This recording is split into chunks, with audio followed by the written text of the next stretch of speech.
What's going on, everyone? Oh, I apologize for not getting the video that I had planned and uploaded this past weekend. I was doing quite a bit of hiking, and I even hosted another group hike Friday evening for the sunset and moonrise, and it was quite a turnout. I think close to 40 people, maybe a little bit more, so pretty intense. And then I did a double hike on Saturday. Needless to say, trying to do 3 hikes on 2.5 hours of sleep was quite challenging, so I apologize for not getting the video uploaded. And I decided to redo the video because it was last week, and it was kind of in the last week of my vertical gain challenge, which, by the way, I completed this past Saturday. Over 22 days, managed to average 3,100 feet, a little bit more than 3,100 feet per day, either through cycling or hiking. So I'm taking it easy now, letting my knee recover a little bit because I did tweak it about a week ago. So what I wanted to really discuss in this video are what I feel like are barriers to getting mental health treatment. And there are 4 barriers that I'm going to kind of touch upon. And the first one is cost. The second one is location.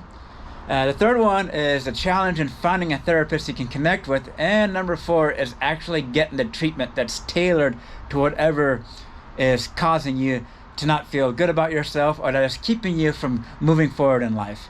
And so I'm going to start off with talking about cost, because that seems to be one of the bigger barriers out there. And when it comes to cost, it seems like oftentimes, depending on your insurance, you may be limited to what providers you can seek out when it comes to getting mental health treatment.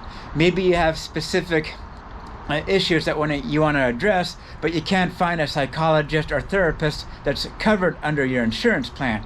And if you end up paying out of pocket, well, that's when it can get really costly. It can range anywhere from $100, I think, on the lower end, on up to $175 or more per hour. And usually it's even more expensive for the initial consultation.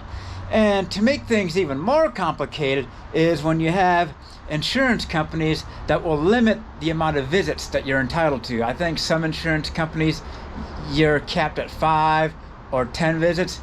But it's interesting because over the weekend I heard that one way to kind of get around that limitation, if your insurance does not cover more than, say, 5 or 10, is you go and you pretty much say that you're feeling suicidal. If you're feeling suicidal, or you say you're feeling suicidal, they'll be like, oh, the person needs to be continuing therapy. It's a little loophole, and I think that's kind of ridiculous how therapy and insurance, that they're limiting a person's access to the care that they need, because it's expensive. You go for 10 sessions out of pocket, you're looking at $2 to $3 grand, if not more. And if you're looking for any like specialized diagnostics, or you want to get tested for other issues, maybe you're thinking maybe on the autism spectrum or ADHD, or maybe you're trying to get some other diagnosis, you're talking in the thousands, approaching the $10,000 mark. And should we really be restricting and limiting access to people who really need the mental health care they need just because they don't have the financial means to get that care? I don't really agree. I don't agree with that at all. I feel like there are a lot of people out there in which costs are a great barrier to accessing the mental health care they need. Now, the second barrier is location. Now, of course, given the past year with the pandemic, all of my therapy sessions have been done through Zoom, and I feel like it's not the same as actually meeting someone in person. It's different. I don't really feel like I'm getting the same when I'm just talking to someone over the computer screen. It's not quite the same experience. And I know that may be all that's available, and especially even now, it seems like that's what's mostly available. But there may be people out there, some of you guys out there, who may be living in a more rural area, or maybe you're having to drive an extra long distances to meet your therapist, and that's another issue that some people may be facing. Or if you're living in the middle of nowhere, say you're like living up in Alaska or Montana, you could be miles from a therapist that may be, especially if you're looking for a therapist that's specializing in certain areas. So location can obviously be another barrier to overcome. I don't think it's as big of a barrier as cost, but needless to say, location can be a huge barrier when it comes to trying to access the mental health care that you need. Now, the third barrier is finding a therapist that you can connect with. The challenges of finding a therapist that you can feel really comfortable with disclosing all of your mental health issues. And in my experience, I feel like this third barrier has probably been the most challenging for me. Having been in and out of therapy now, going on 10 or so years, a little over 10 years now, trying to find a therapist in which I don't feel like I have to sugarcoat things, make it seem like I'm doing overly well, when deep inside I'm still going through a lot of mental health issues and things of that sort. And I know it's a common tendency that you wanna show your therapist that you're making progress. And yes, I do feel like I've made a lot of progress, especially to where I was a few months ago and even last year or the year before, but there is still a long ways to go. And sometimes I get afraid that if I tell my therapist the same thing, like I feel so unworthy because I'm still living with roommates, or that I lack a job, or that I don't have career success, I feel like my therapist gets tired of hearing that, so I don't mention it in any of my therapy sessions, when I really should be saying that that's some of the biggest contributors to what's contributing to my low self-esteem, low confidence, is the fact that I'm still living with roommates, can't move out of the student housing environment, and that's severely impacting my self-esteem. But yet I'm too afraid to tell my therapist because I'm afraid that she'll be like, well, we've gone over this before, you just gotta try, just kind of like the same old. And I know some of you out there, if not a lot of you out there, have probably been through the same situation where it's really difficult to really find that therapist that you can really connect with, that you feel comfortable interacting with, that's going to understand you, and that's going to be willing to get at the root of your problem, and it's not going to just come up with some one-size-fits-all approach, like so many times it often seems to be the case.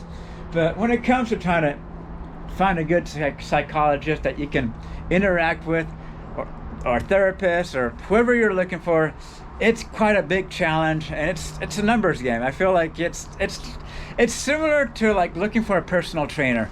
You've got your good personal trainers out there, and then you've got your bad ones. And I've had my share of experiences with personal trainers as well, so I'm not going to go into that in this video. But I feel like one of the biggest and most important aspects to therapy is being able to connect with your therapist. And you don't want to be sugarcoating things. Even if you're making progress, even if you're doing well, you don't want to keep those darker feelings, those deep down struggles hidden or suppressed, because that's only going to hurt you in the long run. So that's what I'm going to be trying to do, is I'm currently seeing a new therapist right now, but I'm going to see how it goes. I feel like I'm not really getting what I was hoping to get out of it. It's a little too early to tell, but I do got to make sure that I don't sugarcoat things. It's not to say that I haven't made progress and I'm continuing to make progress, but no matter how much progress I make, I feel like it seems like, so like here's an example. And maybe I need to tell my therapist this every time I have a therapy session. It's like, even though I'm starting a software development program in the fall, it's pretty much going to guarantee me a job when I'm done with it.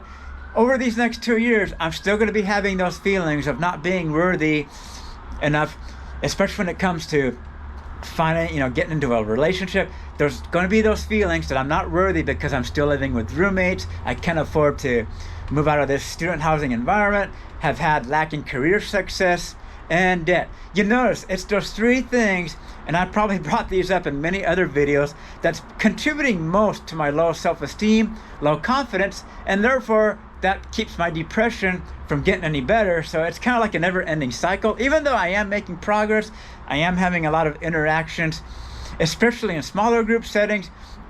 And I know I'm kind of getting off on a tangent here, but it goes to show that really, you don't want to be spilling out your problems on people that you're hiking with or doing things with, because then they're going to get tired and you're going to end up pushing them away. So that's where having a good therapist that you can use that time to really let out your feelings and let out anything that's really making you feel down. That's the time to do it, not when you're with friends or with people that you've just met.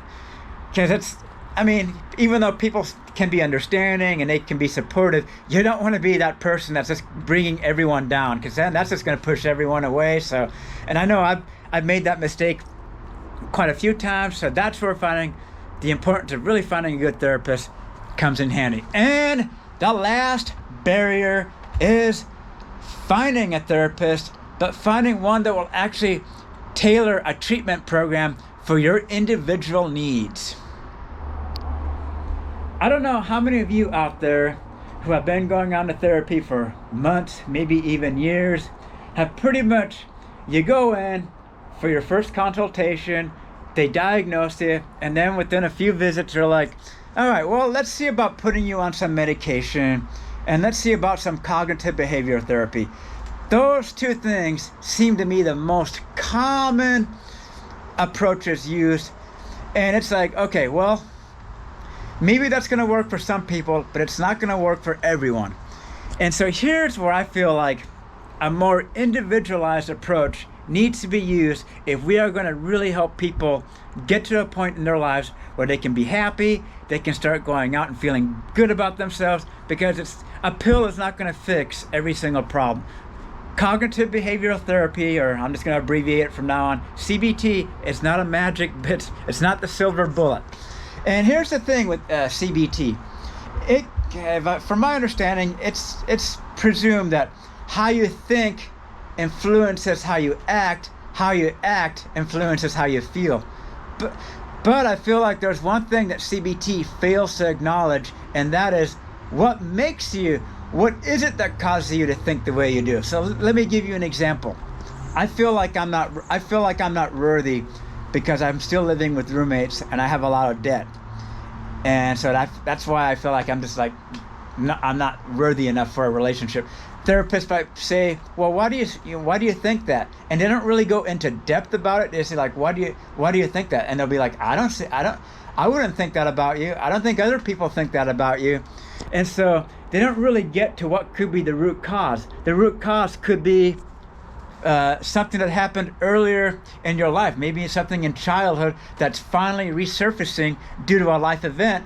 And so they should be asking questions about your childhood, because a lot of times I feel like even though things that happen in your childhood may not necessarily lead to depression right away or anxiety, who's to say that, especially if you experience a lot of bullying, if you're abused, neglected, abandoned, you may not necessarily have experienced mental illness in your teens or 20s or even in your 30s, but maybe you had a life event or a traumatic event later on down in life where you were already kind of fragile. I guess you could say a little more fragile than, say, another person that had a more stable upbringing or that wasn't bullied. And so you have this traumatic event. Well, a person that had a more stable upbringing and was more liked or less bullied, they may be able to be more resilient and they won't develop a mental illness. Whereas, on the other hand, a person that was bullied, abandoned, or neglected, or whatever else may have happened, let's say they suffer a traumatic event later on in life, they could develop depression, anxiety, or whatever else could be, whatever other illness, mental illness there is. So it's really important, I feel like, when it comes to therapy, that you don't rush things. You don't just assume that CBT is a magic bullet, and they need to really stop using pills as a quick solution. It may help some people, don't get me wrong. Maybe some people are so low that even just trying to get out of bed is impossible. That's when maybe the pill might be necessary to at least get them to the point where they can at least step outside their room, step outside of where they live. But then once they're able to do that, I think it's high time that we start incorporating exercise prescriptions into mental health treatment. So therapy, talk therapy, exercise, and if absolutely needed, then maybe medication. But instead of using pharma meds, how about let's look at like natural, like herbs. Start looking at like natural remedies instead of like these pharma meds that seem to cause more side effects than what they do any good. So there's a lot that can be done when it comes to really tailoring someone's needs. Maybe someone is having, in my case, they have difficulty making friends, or maybe they have difficulty dating. Maybe they need to see a speech pathologist. Maybe they have some speech issues. Maybe they have issues with how to, do small talk, or maybe a person has problems with interviewing, or someone just got through a breakup. How do you deal with getting through a breakup or a divorce, especially if you've been married for many years, even decades? So you just can't assume that CBT and pills are going to fix everyone's problems the same, because everyone's different. Everyone's biologically different. So one pill is not going to work with us. It's interesting. When it comes to medication, there seems to be so many different pills that people have to try before they actually find one that works. So in my opinion, natural herbal remedies and exercise prescription and talk therapy that's tailored to the individual, I feel is what's going to be needed to really help improve people's moods who really need it the most. So that's kind of my spiel on what I feel could definitely be improved on, and of course, what are the barriers to getting the mental health treatment that a lot of people really need. So yeah, I'm just gonna say that hopefully, if any of you out there are experiencing those same barriers, feel free to leave your experiences down in the comments below. I'd be interested to see what people think about CBT or any other therapeutical modality that's been used. I think I've had a couple people mention electroconvulsive therapy. I think that's how it's pronounced. I'm not sure, but so I think I'm gonna wrap up this video. I just want to thank all of you out there for your continued support and for your encouragement, and thank you for helping to keep my channel going. Yeah, I just can't think of words to really show my gratitude to all of you guys out there. And I'll be back in no time, and I think I found a good hike that I'm going to be able to do a live stream on. It's going to be a somewhat of a lengthy hike, an hour and a half, 40 minutes, but I think it'd be pretty cool to be able to do a live stream all the way up to the top of this one hike that I'm planning on doing, probably sometime next week or the week after. But stay tuned for that. Stay tuned for some other action to be coming you guys' way. Once again, thanks to all of you awesome people out there, and I'll see you guys all later on.